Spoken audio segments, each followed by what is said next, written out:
Hello everybody and welcome back to the channel. So in today's video, I do want to speak on the January transfer window and talk about just what could happen in this window or what could not happen within the window, because there has been so much information coming out to the media regarding three different people, which is going to be about Joan Laporta, Mino Raiola, and Erling Haaland. These are going to be three people that we are going to be revolving around throughout the rest of this video, and later down the line, maybe in this week, we're also going to be talking about the transfers, right? Who could come in exactly and who could come out in that January transfer window. But for this window of January, again, I want to talk about Haaland, Raiola, and Joan Laporta. And the reason why I do want to bring this up is because I want to mold all of this information together to understand just where this operation does stand. But first, I do want to shout out the OneFootball app. The OneFootball app is considered as the best football app you could find within the App Store when it does come to the latest player news, team news. If you want to follow your team within La Liga or the Premier League or the German League, you guys would be able to do that within the OneFootball app. You guys would also be able to see the latest transfer news, anything regarding your favorite player or team. All of that is going to be compact within one app. And for those of you guys who are in the UK, you guys are also able to see La Liga highlights. If you guys do want to see some highlights regarding Real Madrid, Barcelona, Atletico Madrid, all of that again is going to be within the OneFootball app. If you guys do want to download the app, you guys can either scan the barcode that you do see on the video, or you can look at the link which will be in the description box down below. But now let's get back into the video. So just for some context, right? Barcelona is in a great need for a striker. There has been so many games throughout this season where it has shown that we have been lacking a real number 9. And we have seen players make up for these goals that have been missing from a striker, like Frenkie de Jong has been scoring, Nico has been scoring, Ansu Fati has been scoring, Dembele at times has been scoring. And then when it comes to our actual strikers, right? Like Sergio Aguero, Luke de Jong, Martin Braithwaite, when it comes to Aguero, it has been reported earlier today that he may have to retire from football because of a illness, because of heart issues. And he might potentially announce this on Wednesday this week, which will be something that we are going to go into greater detail once we actually do see Aguero announce his retirement. And then when it comes to Luke de Jong, he's just not what we're looking for. He's not at that level where we could say that yes, he has the level to stay at Barcelona. And then when it comes to Martin Braithwaite, right, he is very decent. He has improved as a player since moving away from his previous club, but as of now, I just do not think that Martin Braithwaite is going to have any more room to grow as a player. Like, that is basically it. This is going to be the best Martin Braithwaite that we are going to be getting, and we need a player that can be someone who is very decisive, someone that can mark an era in Barcelona, someone who has room to grow. And then when it does come to Memphis Depay, he has shown that he is just not capable enough to be that reliable number 9. Like, is Memphis Depay a great player? He is someone that does have the level to be at Barcelona, but to place him as the striker, you need much more than what Memphis Depay has been showing in the past 3 to 4 months. I do think that Memphis Depay is more of a left winger, a right winger. These are two positions that we have seen him play at Lyon. And so the conclusion from Memphis is this: he does not have the instinct for goal like a Erling Haaland or a Ansu Fati or a Kylian Mbappe. Now the question that I do want to answer is this: will Barcelona actually go for a number 9 in this January transfer window? And I would say yes, I do think that there is a possibility, a small chance, that Barcelona could go for a number 9. At the very least, we could see Barcelona try to attempt to bring a brand new 9 in that window. Now look, it's very complicated to try and communicate towards you guys like what type of players we could see Barcelona go for and bring in that window, because there has been a list of players that Barcelona have been very interested in, like Ferran Torres, Adeyemi, or someone like Koeman from Bayern Munich, who is finding a very hard time to renew with Bayern Munich. And again, the one player that Barcelona is also interested in that does seem very complicated, it is Erling Haaland. So it does say here, according to Fabrizio Romano, Barcelona president Joan Laporta had a meeting with Mino Raiola in Torino today. The relationship is great since years. Haaland, Pogba, and many other talents to keep an eye on. And I know, right, it's very surprising to hear that Barcelona actually have the audacity to go for someone like Erling Haaland. And Raiola has also spoken with the media about 3 to 4 days ago, basically saying that he knows exactly where Haaland is going to go by the end of the summer of 2022. He could go to either Real Madrid, Manchester City, or FC Barcelona. Now, of course, Raiola did clarify his words, and he was saying that the only reason why he put Barcelona in that sentence is because he just wanted to give an example to show everyone that yes, Haaland is going to believe in Dortmund in this summer. But look, the fact that Mino Raiola is willing to speak with Joan Laporta in Italy, that is because of one thing. Raiola believes that Barcelona do have the capability, and also with Joan Laporta, that they can make a deal happen for Haaland in the summer, whether it's in the January transfer window or in the summer of 2022. Then we also do have another report coming from Siki Rodriguez that did come out earlier today, where it does state Joan Laporta thinks that Barcelona will be able to sign Erling Haaland. So by now, at this time in in this video, many of us can get that sense, right, that there is a movement going on, that it is true that Laporta and Aleman are going to try and attempt to bring Erling Haaland in. But what they want to do as of today is that they want to understand what's it going to take to bring this player to this club. And now that's going to lead me towards the next question, right?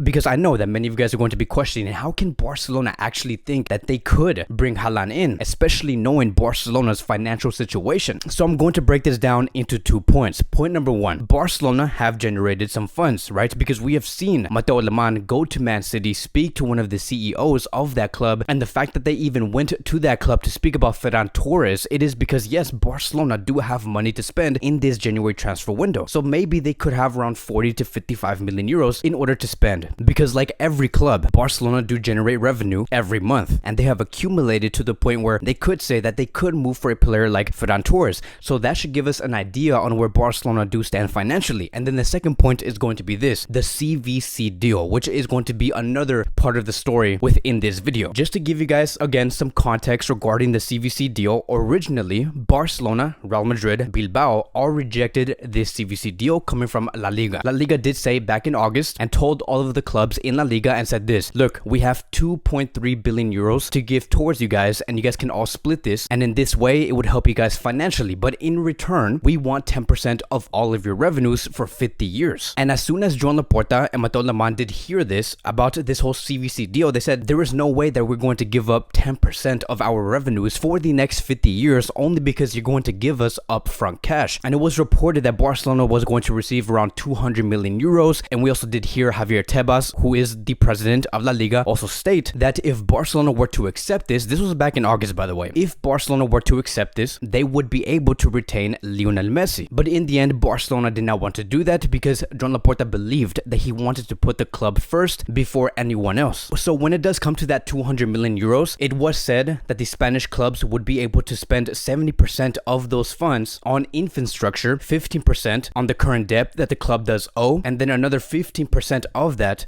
can be used for player signings, and which is again could be used anytime between the January transfer window or in the summer of 2022, right? It did seem like a very good deal, but Barcelona, again, they have rejected that deal. But now, ladies and gentlemen, now we do have some brand new details regarding Barcelona and the CVC deal, and it does say here, according to sources, Barcelona is negotiating very specific details with the CVC deal to reach an agreement. So we actually could see Barcelona accept the 200 million euros to strengthen themselves financially. And this is also getting us much clearer thought on where Barcelona do want to go. They want to make moves during the January transfer window. So the fact that we're going to see Joan Laporta have these funds already accumulated, sell some players during that window, and also try to attempt to reach an agreement before that window does hit, it does make sense on why we are hearing that Laporta had a meeting with Mino Raiola to understand what is it going to take to bring Erling Haaland in. Now, it is very unknown right now on what those specific details actually are, but they are negotiating. And I know that once there is a potential agreement that could be reached between the CVC deal, La Liga, Barcelona, Real Madrid, whoever that may be, that's going to spark some controversy, because if it does, can you imagine what people are going to be saying, knowing that if only they were to accept this 3 months earlier, Messi could have stayed in Barcelona. Now, that's going to be for a whole other separate video, but it is going to cause some controversy, and I can already see that coming from the media. But it is great to hear that there is optimism that Barcelona are going to be having the financial strength to get